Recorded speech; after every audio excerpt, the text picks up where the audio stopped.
વાવથરાદ પંથકના ઢીમા ગામમાં જમીન ખાલી કરાવવાના મુદ્દે ભારે વિવાદ ઉભો થયો છે। પેઢી દર પેઢીથી ખેતી કરતા ખેડૂતો અને તંત્ર આમને સામને આવી ગયા છે।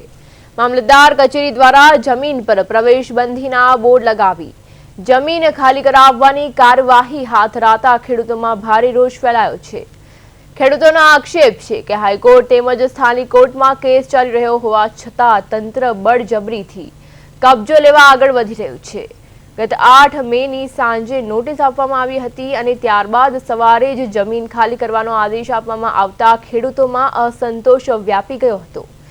ખેડૂતોનું કહેવું છે કે તેમને કાયદાકીય સંરક્ષણ મેળવવા માટે પૂરતો સમય પણ આપવામાં નથી આવ્યો।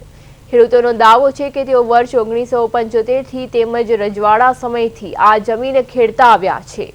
1982 માં પણ નોટિસ આપવામાં આવી હતી છતાં તંત્ર દ્વારા જમીન સંબંધિત રેકોર્ડ ન હોવાનું કહેવામાં આવી રહ્યું છે। બીજી તરફ જમીન મહેસૂલ કાયદાની કલમ 61 હેઠળ દબાણ હટાવવાનો હુકમ થતા સમગ્ર વિસ્તારમાં તંગદિલી ભર્યો માહોલ સર્જાયો હતો।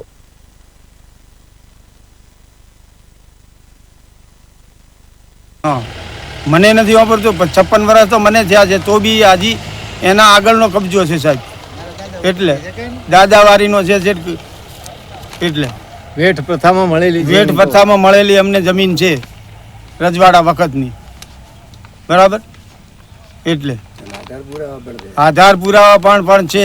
મામલતદાર સાહેબ પાસે આધાર પુરાવા જે નોટિસ 1982 મેં નોટિસો મને આપી છે તો મેં અત્યારે લેવા મામલતદારમાં ગયો છું, તેમ છતાં મને લખીને એમ આપી દીધું છે કે આનું કોઈ છે જ નહીં અમારી પાસે કાગળિયું।